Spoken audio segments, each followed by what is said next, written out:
Alam mo ma'am, magdiretsahan tayo dito. Ano bang mas mahalaga sa'yo?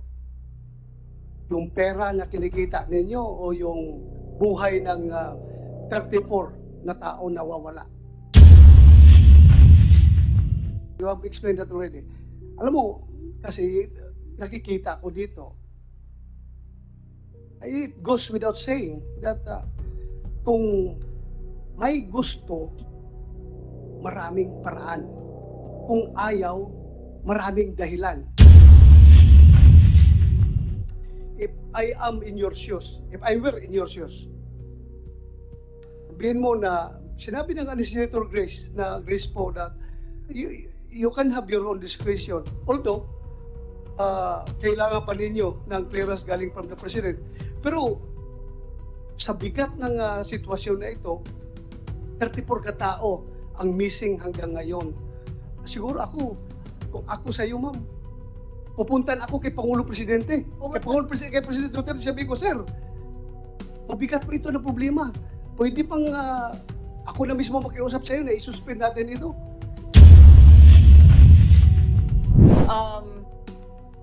As part of the executive branch of government, we are duty bound to respect and follow the chain of command.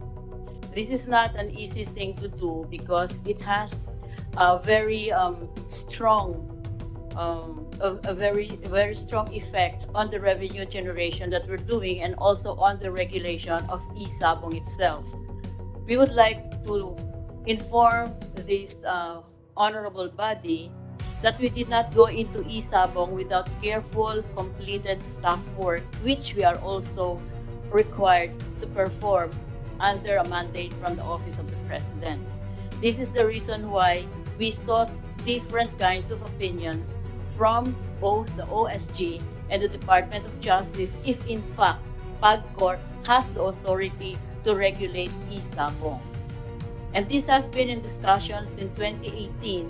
And in 2020, during the pandemic, the President received a lot of reports on the billions of money being generated by e-Sabong without regulation and therefore without benefit to the government and to the public.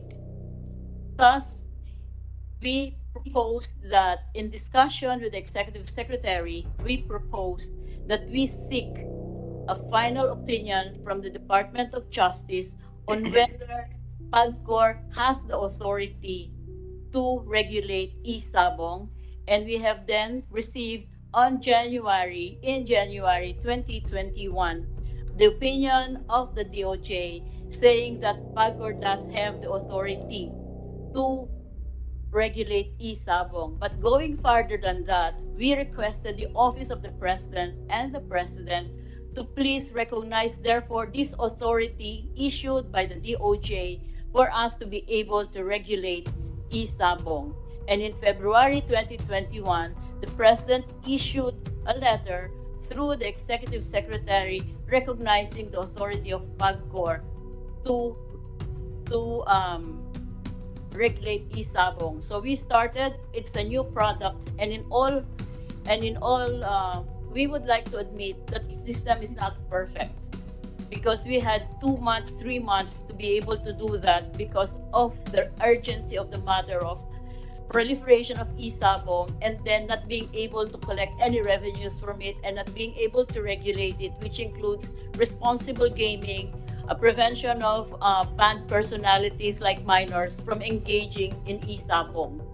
And for that, we had 3 months to do that since the applications have started to come in.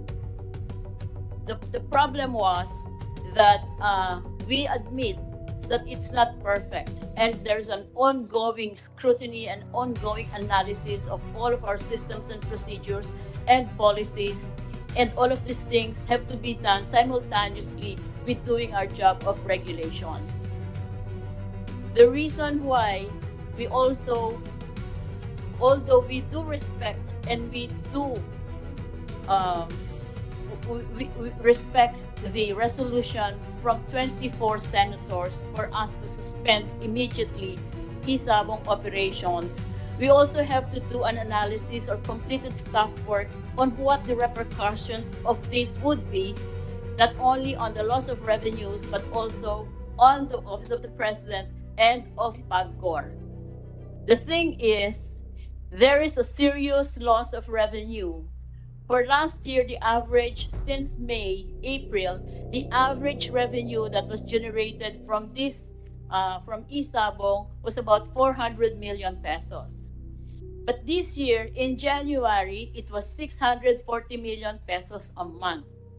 There was an incident where in the former administrations, in one of the former administrations, the president ordered the Bureau of Immigration commissioners to reduce the amount being levied aliens on the I-card which they have to purchase. And then therefore, the commissioners immediately implemented this mandate from the president. And thereafter, COA disapproved and disallowed the reduction. And about 3 or 4 years ago, I talked to one of the associate commissioners, and he said that he now owes the government billions of pesos because he and the other commissioners were being charged the difference between the original price and the deducted price that they implemented upon order of the president.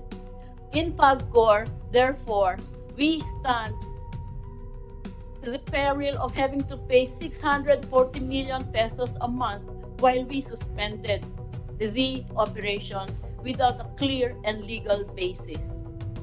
We are all emotional here. I do condole with everybody who suffered from this. But we also have to look into the repercussions of this because loss of revenue committed by us, because when you urge us, you actually give us the responsibility of using our own discretion to implement the sense of the Senate.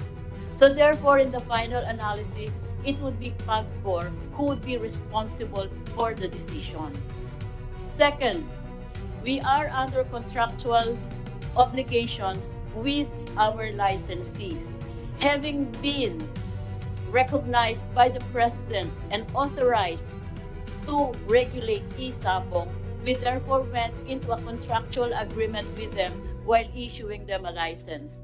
They have to pay 2.5 million for the license, put up 75 million cash performance bond, and they are mandated to pay 75 million minimum guarantee fee every month. And in return, they will be regulated while being allowed to operate in the Isabong. So with that, we still stand the chance of being charged in court for damages for breaching our contract with them and not following our legal obligations with them, contractual obligations. So you see, Your Honors, while we do really want to solve this problem of missing persons, PAGCOR is a civilian government corporation that is not empowered and does not have the authority that the law enforcement agencies have. Neither do we have the authority to conduct criminal investigation, nor the capability to do so. This is where we stand now. We do not want not to implement what you are urging us to do. However, we are in such a very difficult position because of the different authorizations we have. And this is such an important matter that it could yield 7 billion pesos in a year this year that would help government with its health problems and economic problems that we on our own can decide, particularly in this time. We were actually given the authority and the recognition by the Office of the President. So I do not know how to solve these problems, Your Honor. Okay. We take note. Mr. President. But lastly, sir, Yeah. we do recognize and we do accept that there are deficiencies in our system. And like in all new products and all new systems, we are continually reviewing this and refining this. And in fact, that before this controversy came out, we already have several recommendations from the Vice President of e-gaming on how we can improve our regulation. Thank you very much. Mr. Thank you, President. ma'am. Before I recognize the Senate President, then Senator Poe, I just would like to respond to the statement of Mrs. Andrea Domingo. Alam mo, ma'am, magdiretsahan tayo dito. Ano bang mas mahalaga sa'yo? Yung pera na kinikita ninyo o yung buhay ng 34 na tao nawawala? Mahalaga po ang buhay ng kahit isang tao lamang. Okay, so O, kung mahalaga kaya yan, po, meron po tayong mga batas na yes, you have explained that already. You have explained that already. Alam mo, kasi nakikita ko dito, it goes without saying that kung may gusto, maraming paraan. Kung ayaw, maraming dahilan. Alam mo, we have given you the best. Ihalin tulad natin ang situation natin dito ngayon sa isang basketball game. We have given you the solid assist. Itong resolution, permado unanimously ng 24 na senador. Very solid assist yan. Now, the ball is in your hands. It's up for you to make the winning 3-point shot for the Filipino people, or you will dribble the time away hanggang mag-adjourn itong 18th Congress, or you throw the ball out of bounds para the opposing team can have the ball position. So the ball is in your hands, ma'am. Nandiyan na po sa inyo yan. Ako, kahit na sabihin kong I am under, if I have a if I am in your shoes, if I were in your shoes,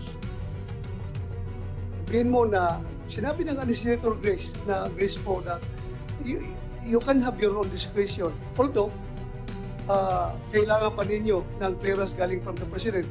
Pero, sa bigat ng sitwasyon na ito, 34 katao ang missing hanggang ngayon. Siguro kung ako sa iyo, ma'am, pupuntan ako kay Pangulo Presidente. Kay President Duterte, sabi ko, sir, mabigat po ito na problema. Pwede pang ako na mismo makiusap sa iyo na isuspend natin ito.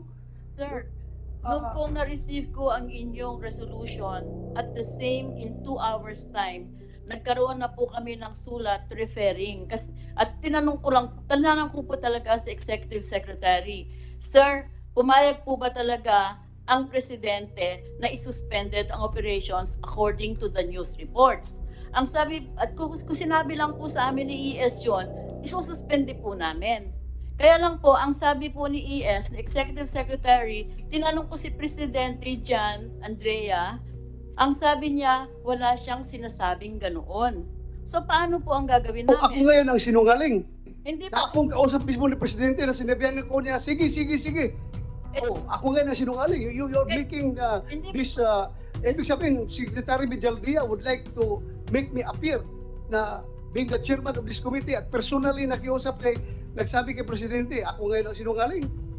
Hindi ko po alam kung anong nangyari sa inyo. Okay. Pero yun po ang sinabi ko kasi kami naman po, hindi po kami pwedeng, dahil ordinaryong empleyado lang ho kami, wala naman ho kaming powers eh. Kaya ho kailangan Ma'am, namin. you're the chairman of PAGCOR, hindi ka ordinaryong empleyado po. Oo. Chairman ka ng PAGCOR. Pero You have the responsibility over PAGCOR.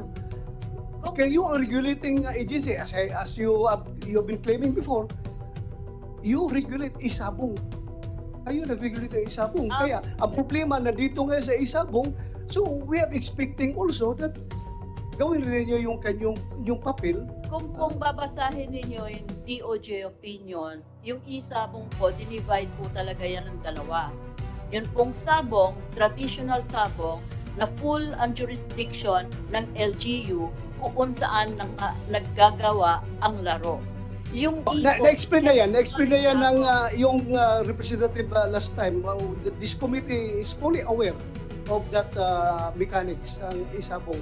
So alam na po namin yan. So, Sa amin lang is yung corresponding action ninyo to our Senate resolution. Therefore say that now you are not only urging PAGCOR, but you are commanding PAGCOR to suspend. No, Kasi- paano kami magkukuman sa inyo? We are, Kasi you are under the executive branch of government. We are here in the Yes nga po Congress is, we are co-equal branch of government. Because there's a difference between urging and ordering us. When you say urging, sinasabi nyo discretion namin.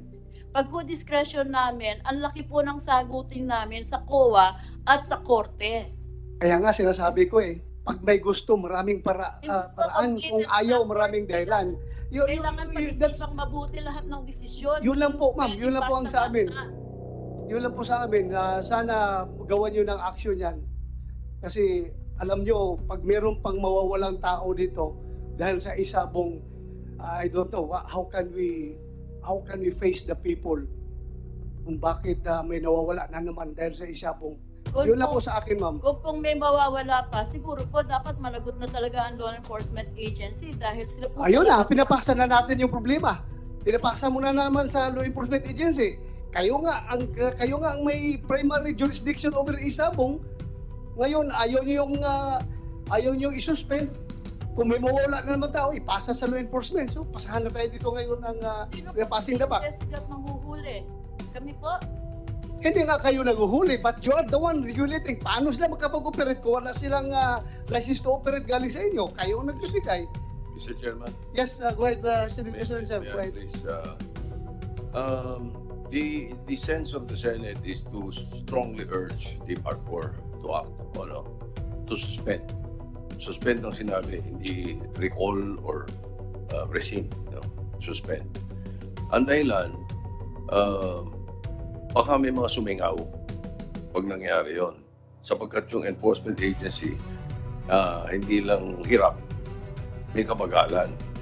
Dahil April pa nung isang taon yung unang mga problema Ganun po yung sitwasyon. Ngayon ang sinasabi ninyo, bottom line, ayaw nyo. hindi Diba? po Because sa ayaw. Hindi, may dahilan kayo kung bakit hindi pwede. Therefore, ayaw nyo. Yun lang yun The position of the Senate is strongly urge you na makisama kayo sa investigation, suspend nyo muna, tingnan nyo, may mga sisingaw dyan. Ganun yung sinasabi namin. Ganun kasi naman at sinasabi nyo, ayaw nyo. Yun na yun. So, Mr. Chairman, Hindi po namin ayaw suspendihin. Kailangan lang po talaga namin ng konting proteksyon mula kay Presidente. Kasi nga po, hindi namin kayang sagutin yung gagawin ng COA at yung mga kasong pwedeng ikaso sa amin. Kasi po malaking kawalan nga ng pera, loss of revenue, may mga auditing rules po dyan at may mga contractual obligations kami. Pag po sinabi sa amin ni Presidente, sige, at least po meron kami proteksyon. Okay, ma'am. We get your point. Po namin Mr. mapapayagan lahat Mr. President. Naintindihan namin kayo, ma'am. Salamat po sa pag-explain. Alam ko kung nahirapan ka dyan sa situation na yan. We get your point. Senator po, you have the floor. Baka lang makatulong ito sa chairman ng PAGCOR. Ako rin po ay naging chairman ng isang ahensya noon. Ito ay MTRCB. Ngayon, meron po talagang kapangyarihan yung MTRCB. Pag nakikita namin nagkaroon ng violation ng isang network, hindi na namin hinihintay na magkaroon ng go signal ang Malacanang sapagkat ito po ay isang presidential decree na nagsasabi na yung opinion namin, kung sa tingin namin ay nakakasama sa mga nanunood, pwede namin kaagad suspindihin. Tama yung sinabi ni Senator Soto. Hindi na kailangan dumaan pa sa proseso. Kaya nga, on the one hand, Ms. Domingo, sinasabi ninyo that the President recognizes your power. On the other hand, sinasabi ninyo, kailangan pa namin hintayin yung sinasabi ng Presidente. So, yung gusto ko lang pong balikan kasi itong binabanggit ninyo na 600 million per month revenue and about 7 billion pesos per year. Saan po napupunta yung pera na yan? Ang kalahati po niya napupunta sa National Treasury directly at yung iba po napupunta sa PSC. Meron pong mandatory contribution sa PAGCOR na 70% po ng aming income ay napupunta ulit sa gobyerno. Okay. So ito po ay natanggap naman ng, well, kung yung last year sabi niyo 400 billion, no? Ito ay natatanggap mismo ng Treasury. Remitted po yan every month. At Okay. under auditing po yan. Alam nyo, itong sinasabi nating suspindihin, meron din po kasing magiging leksyon ito sa mga nabigyan ng prangkisa. Pag nakita nila na pag umaabuso na ang kanilang operasyon, na maaaring suspindihin sila, kaya mag-iingat yan sa mga darating na panahon na huwag magkaroon ng ganitong uri ng pamamalakad sa kanila. Ito'y leksyon rin kasi, di ba? So, anyway, Mr. Chairman, at the proper time, I will ponder more questions. I think the minority leader has something to add. Thank you, Mr. Chairman. Thank you, Senator Grace po. Ang sinasabi ni Senator Grace po. At pagkatapos po nitong hearing na to, pupunta Yes, po ma'am. ako Sandali lang, ma'am. Malacanang I will para sa recognize you hearing later. na I will talaga. recognize you later, ma'am, please.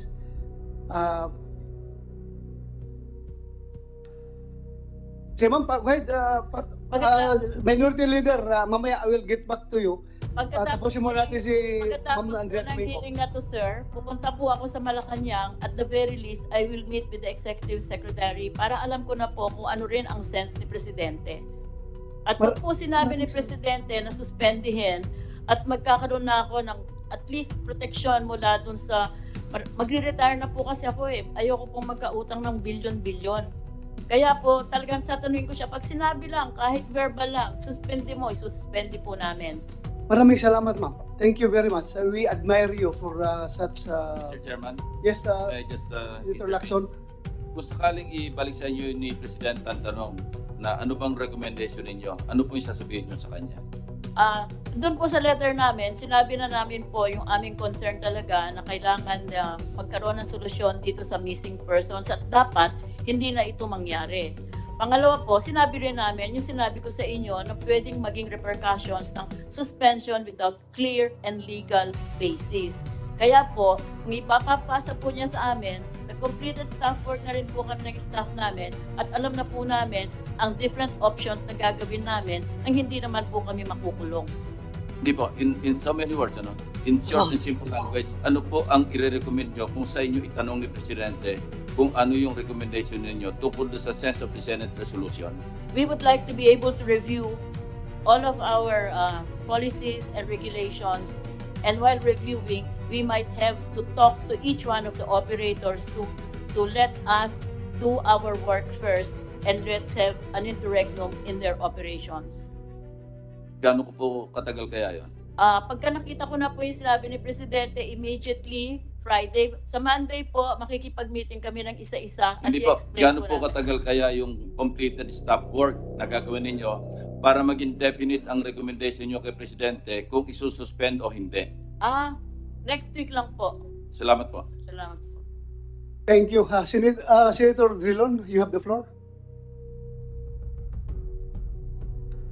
Thank you, Mr. Chairman. Thank you for giving me this opportunity to ask preliminary a few questions.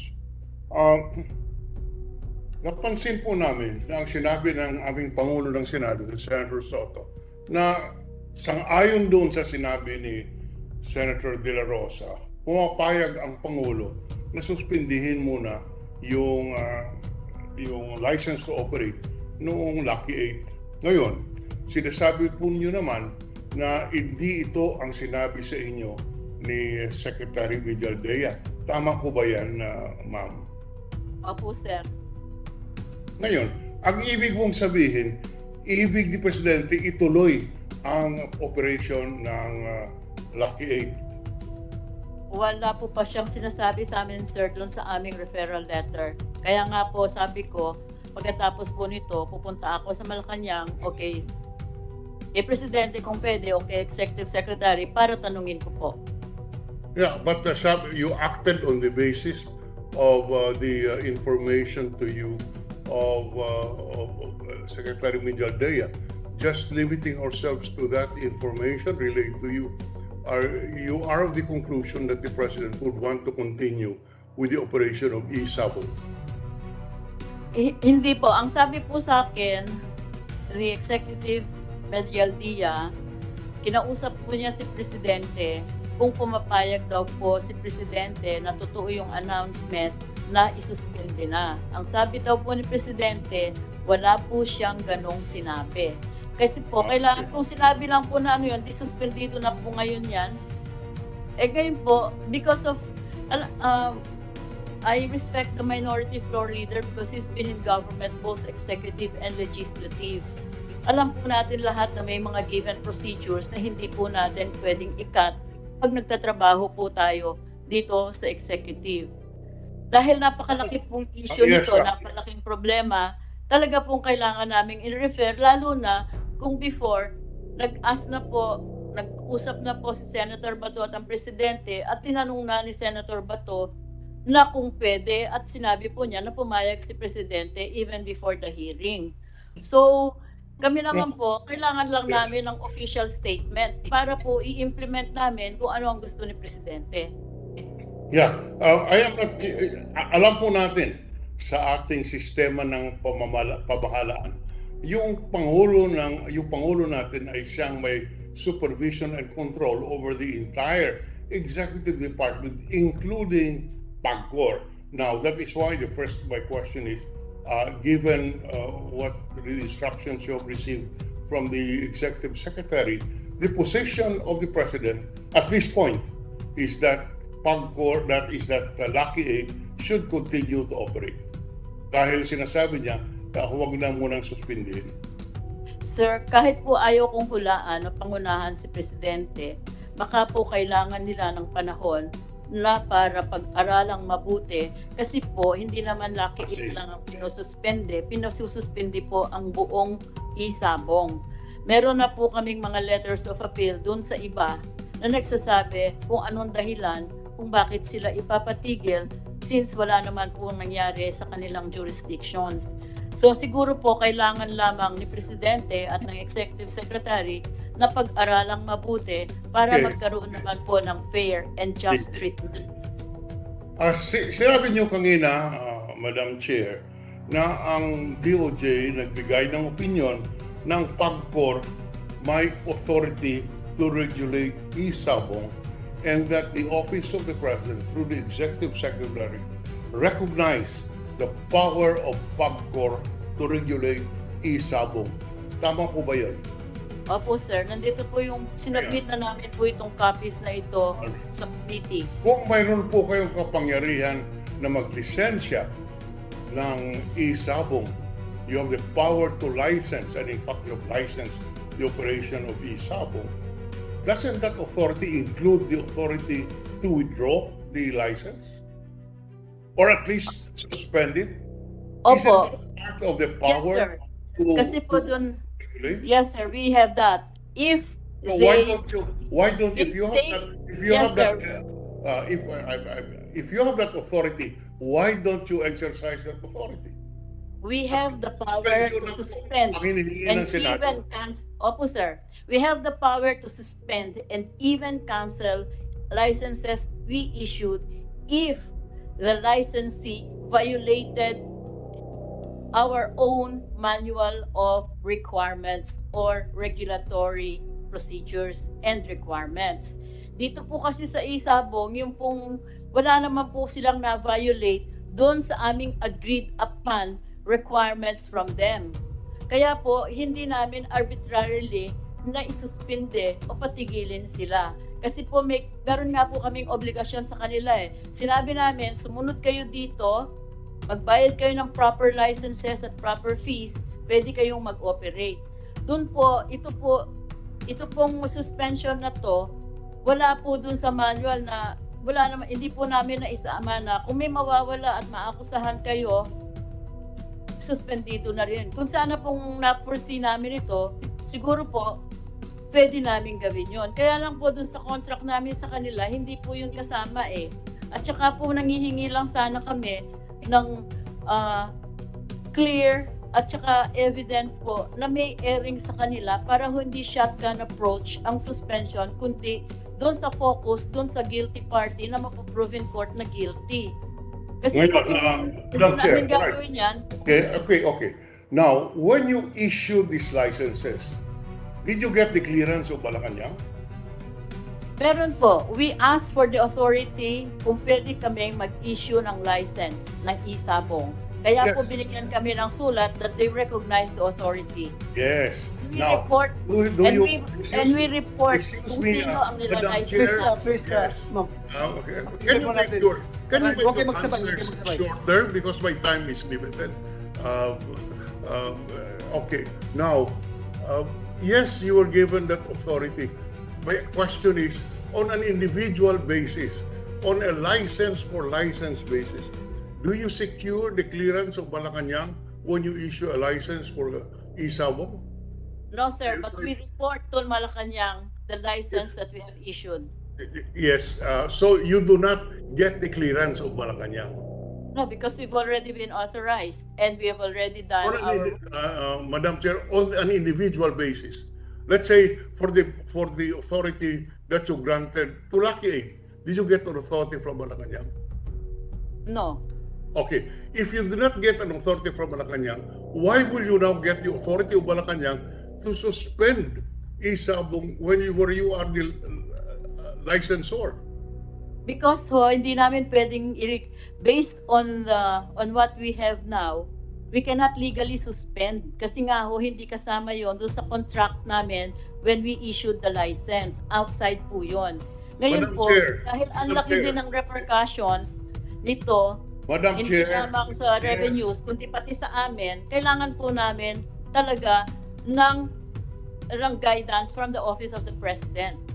Well, my proposition and my belief, Mr. Chairman, is that since you issued the license without seeking a specific authority from Malacanang, that inherent in that power to grant the license is the power to suspend without needing the clearance of Malacanang. That is why I find legally no basis for the position of the chair of PAGCOR that they need the license of Malacanang to suspend PAGCOR when in fact they issued the license without the authority. And from the answers, it would appear that these answers are given in order to cover the tracks of PAGCOR, which is unfortunate. But Mr. Chair, I will suspend my interpellation at this point. I will wait on the line for the appropriate time when my turn comes. Thank you very much, Mr. Chair.